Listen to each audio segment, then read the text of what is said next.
On this Friday night, pregnancy and protection from COVID-19. The new recommendations for mothers to be and the risks. We're reading the information with a slightly different lens. Destruction in downtown Nashville. We do believe that the explosion was an intentional act. The investigation into an enormous blast. A COVID Christmas. Ceremonies that changed and traditions that are untouchable. I feel blessed. It's one of the best days. Global National with Donna Friesen. Reporting tonight, Robin Gill.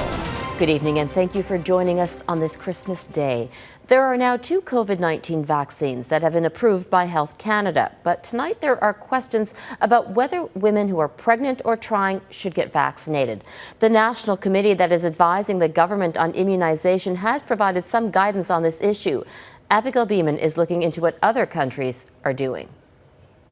New this week, Canada's National Advisory Committee on Immunization recommends it would be prudent to delay pregnancy by at least 28 days after the completion of a 2-dose series of vaccines. Based on really expert opinion and trying to be as safe as possible, but really is not based on any data. Earlier this month, NACI released other recommendations. In general, pregnant women shouldn't get the vaccine due to a lack of clinical evidence. But for those at a higher risk, NACI says the vaccine may be offered. I think it's always going to be an individual decision. Dr. Deborah Money is one of the authors of a statement from the Society of Obstetricians and Gynecologists of Canada taking a similar view. For those at high risk of infection and/or morbidity, the documented risk of not getting the vaccine outweighs the theorized and undescribed risk of being vaccinated during pregnancy. There is evidence pregnant women can get more seriously sick with COVID-19, but as for those with a low risk, the SOGC doesn't offer a hard no, unlike NACI. We would obviously much prefer that there was actually evidence of safety and efficacy in pregnancy, but we're not likely to get that information for a very long time. And in the meantime, to completely exclude pregnant women from being able to access the vaccine felt unhelpful. The SOGC advice is in line with the United States, while the United Kingdom takes a harder no stance in general. We have no evidence of harm, I think they're just trying to be extra careful because pregnant women have been excluded from trials that have been done to date, and that's a bit of a touchy issue. Dr. Eliana Castillo believes pregnant women should be part of vaccine trials. She says the lack of data contributes to fear. A fear that the public takes on. And then we wonder why patients are hesitant sometimes. Dr. Castillo sees many patients worried about whether to get vaccinated and points out so many vulnerable healthcare workers in Canada are of childbearing age. With conflicting information out there, all experts stress talking to your own healthcare provider to help make the right choice. Abigail Bimman, Global News, Ottawa. The vaccine rollout is one of many topics Prime Minister Justin Trudeau discusses with our Ottawa Bureau Chief Mercedes Stephenson in a special year-end interview. You can watch the in-depth conversation tonight on Global. It'll also air Sunday on the West Block. The streets were eerily quiet across the United Kingdom today as families celebrated Christmas apart under strict measures to prevent a surge of COVID-19. Today, the Queen acknowledged the incredible sacrifices in her annual Christmas Day speech. Crystal Goomansingh reports. It's not exactly a quick trip down Candy Cane Lane. Trucks are moving through the Eurotunnel and at the Port of Dover, but it's slow going. More British military members have been pressed into service to speed up COVID-19 testing of drivers. The backlog of transport trucks in England, another unexpected twist in a year knotted up like a string of Christmas lights. Every year, we herald the coming of Christmas by turning on the lights. And light does more than create a festive mood. Light brings hope. In her annual Christmas speech, the Queen spoke of her faith and how humanity has illuminated many dark days, from those who have inspired us to those providing care.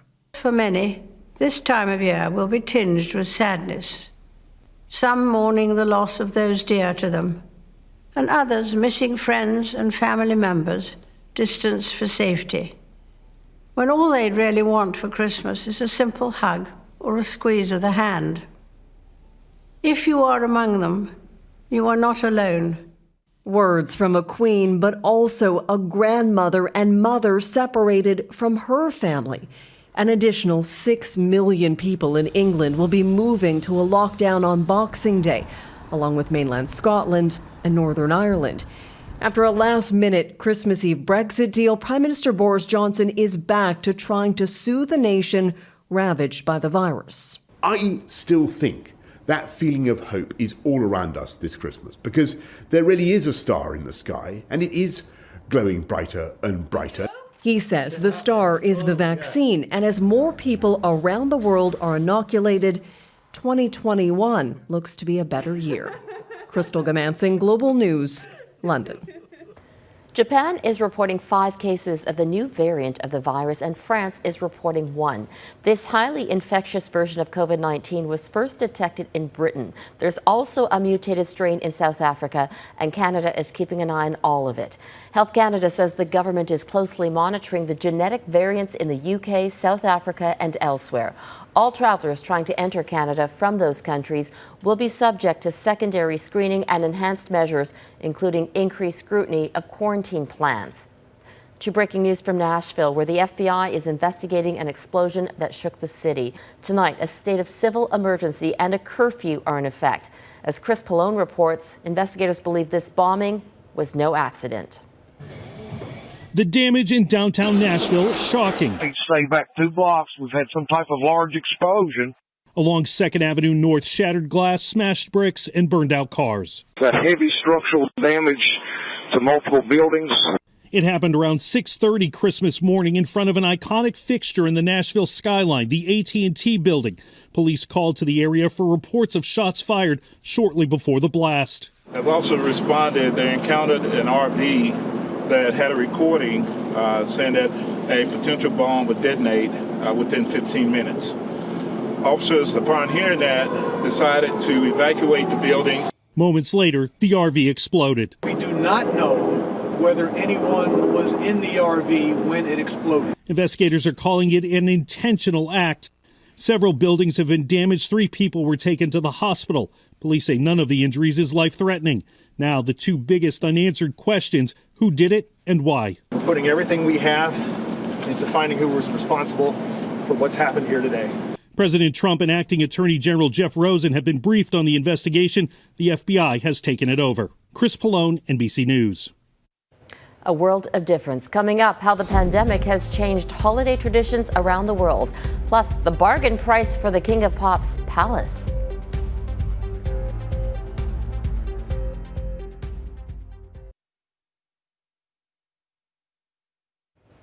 2020 has been a year like no other in recent memory, and this Christmas is no exception. Whether for those simply enjoying the holidays or the many Christians celebrating the birth of Jesus, pandemic precautions had to be observed across festivities around the world. Sean O'Shea reports on how they managed. For the world's 2.5 billion Christians, this is a day of great celebration, the birth of Jesus. In Bethlehem, but for the masks, Christmas almost looked normal. But right outside Manger Square near the Church of the Nativity is empty, another sign of how the coronavirus pandemic has changed everything this year. In Vatican City, this is how pilgrims would typically mark the birth of Christ. But in 2020, no one was allowed to gather here. Buon Natale. Pope Francis wishing all a Merry Christmas from inside, amid a group of only about 200 faithful socially spaced out in pews, where Francis acknowledged darkness and uncertainty seen this year. In Rome, a Christian charity handed out meals and gifts to the poor and homeless. I feel blessed. It's one of the best days. In the Philippines, services went ahead too, with restrictions. We will follow all the protocols of the government. In Iraq, they sang carols outside of churches. Some still gathered, but with fewer family members. The daughter of a church deacon expressing hope. Dina Hekmat says life must go on. We must celebrate our holiday, and we are celebrating. But in Sydney, Australia, revelers had different ideas. Crowds wearing Santa hats jumped and sang. There was little evidence of social distancing. In Ontario, about to start a province-wide lockdown, only 10 people were allowed in the cavernous St. Michael's Cathedral Basilica to celebrate Mass, shared on a live stream. Father Edward Curtis admitting it's been a rough Christmas so far. And especially this year, when we're not able to gather with the people that we love. But in Paris, a choral concert at Notre Dame Cathedral closed after a fire destroyed its spire and roof 18 months ago. Musicians wearing boiler suits and hard hats playing here for the first time since the Inferno, a celebration giving hope that better times are ahead. Sean O'Shea, Global News, Toronto. Michael Jackson's Neverland Ranch has finally been sold. Billionaire Ron Burkle, once an associate of Jackson, bought it for $22 million US. The pop star's retreat has been on and off the market. At one time, the asking price was $100 million. The property has been at the center of many child abuse allegations. In 2005, Jackson stood trial accused of molesting a boy at Neverland. The singer denied the charges and was found not guilty. He never returned to the ranch afterwards. He died in 2009.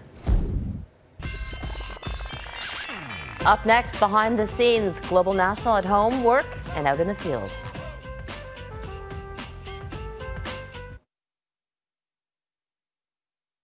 And that is Global National for this Christmas Day. I hope you all have a happy, safe, and healthy holiday. We appreciate you making time for us every night. Like many of you, a lot of our colleagues have been working from home this year. Sometimes their office mates are very young or have 4 legs. So here's our tribute to the teams behind Global National, the new reality, and our election specials. Thank you for watching. Merry Christmas, and I'll see you again in 2021. Good night.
really need a haircut. Oh my goodness, you little thing.